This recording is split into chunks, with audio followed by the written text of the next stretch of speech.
السلام عليكم ورحمة الله وبركاته. سو دوادا جنال كينا روان جنال وأبو روان. maanta qisada aan idin wado waxa ay daaran tahay amaba aan rabaa in talooyin badan iyo waano ay u noqoto ragga guursanaya xaasaska badan oo haddana aanan cadaalad falin amaba carruurtooda ay kala tirsadaan cadaalad daro. waxaa dhacay maalin maalmaha ka mid ah nin lagu magacaabo xasan oo 41 jir ah in uu waayay hal mar laba wiil oo uu dhalay oo mataana ahaa. labada wiil oo lagu magacaabi jiray maxamed iyo cimaad.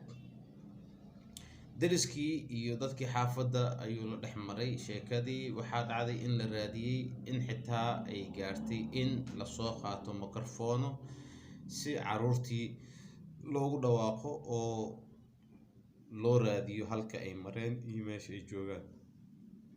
waxaa dhacay in muddo kadib uu soo wacay xasan walaalkiis samiir oo ku leh warniyahow soo carar.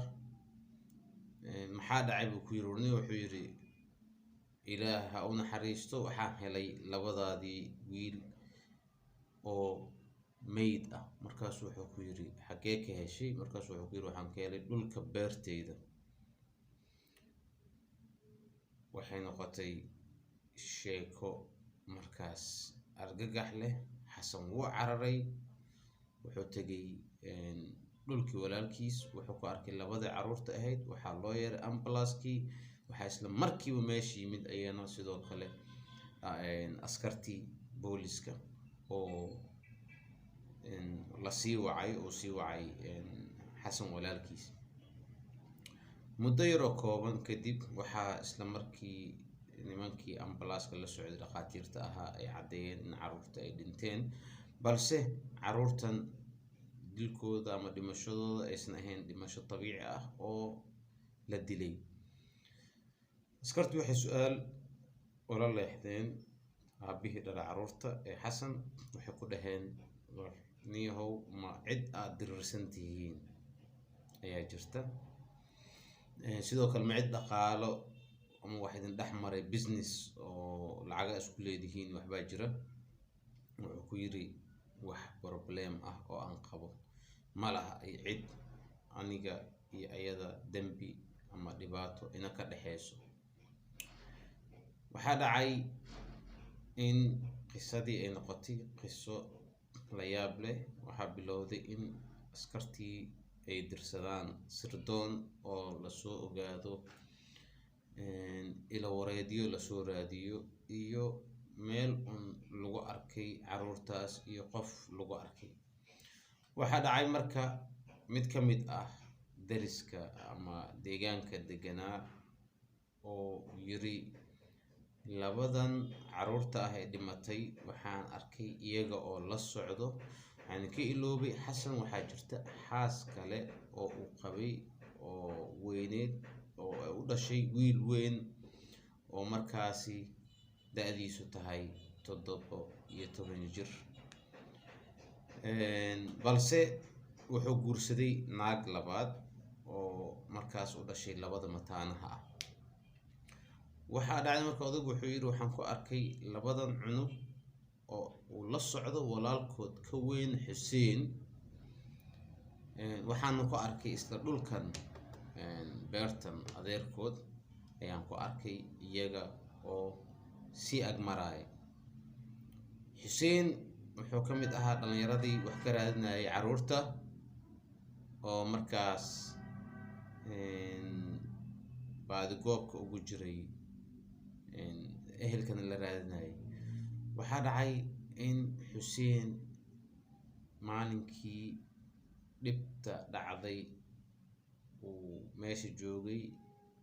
markii askarta dadka ay wax ka wareysanayeen ka mid ahaana uu yiri aniga waxaan joogay guriga khatiibadeeda ama gabadha ay faraantiga isu geliyeen. khatiiba waxaa la lahaa gabadha engagementiga loo sameeyo ama fargalka loo xiro.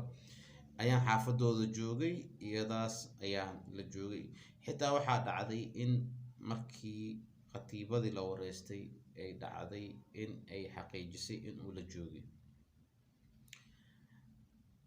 askartu waxay heleen marka meel xarig ay ku raacaan qadiyadda.